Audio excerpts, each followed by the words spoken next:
Welcome back to the IBFP. Here's your host, Boxing Nuke. Welcome back, fight fans. Welcome back. Yes, it feels good to be back. Let's dive right into this. Mikey Garcia and Richard Commey purse bid has been ordered on September 25th. Now, Richard Commey is basically the same guy that went 12 rounds with Robert Easter Jr. in a very close split decision loss. A lot of people felt he won that fight. And so now he's back, and the purse bid has been ordered as a mandatory challenger for Mikey Garcia. His record stands at 27-2 with 24 knockouts. Richard Commey hasn't defeated anyone impressively of note, but his biggest and closest fight came against Robert Easter Jr. in a very, very close fight. He's coming off of basically 3 straight victories in a row, and his last 2 victories are by stoppage. So that's very interesting. Now, if you look at Mikey Garcia, of course, we know Mikey's record. He stands at 39-0 with 30 knockouts. And so this will be a very intriguing matchup. Richard Commey is as much of a brawler, likes to fight. He stayed busy. Basically, last month, he stopped Yardley Armenta Cruz, who's 24-11 with 14 knockouts. And based off that victory alone, the IBF ordered Richard Commey and Mikey Garcia to reach a deal by August 30th. They were unable to reach that deal, so a purse bid has been set for September 25th. And so that'll be very interesting to see what happens here. The last time Mikey Garcia was ordered for a purse bid, he basically just vacated the belt, because at this point in Mikey Garcia's career, he's just looking for the biggest and best fights.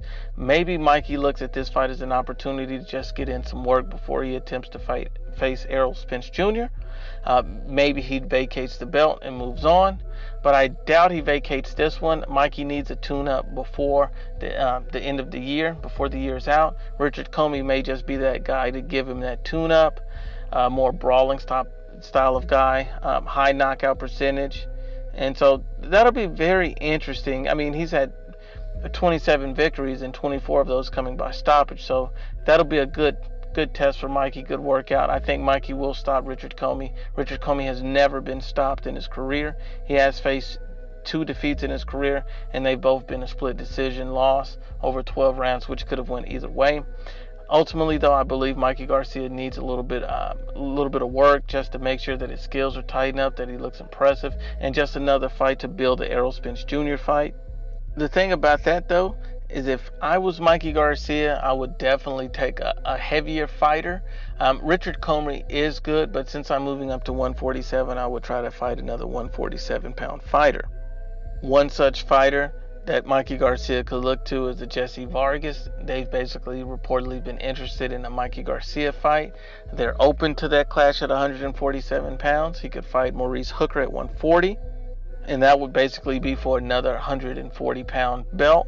And basically, Eddie Hearn has already stated that he'd be willing to make both of those fights for Mikey Garcia should he decide to sign with DAZN, or just make those fights on the platform in general to do business even if he doesn't sign. So I think Mikey has a plethora of opportunities out in front of him, and this purse bid basically is just an interesting tidbit in that to whether Mikey Garcia keeps the belt or vacates it.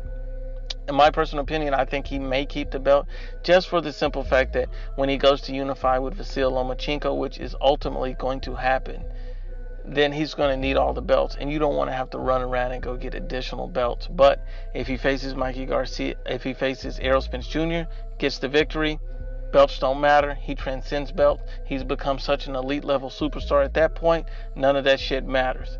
So Mikey Garcia is on the verge of something great. At this point, what decision does he make on a simple purse bid against a Richard Commey? We'll see. Once again, stay tuned to the IBFP for all your news, and please subscribe.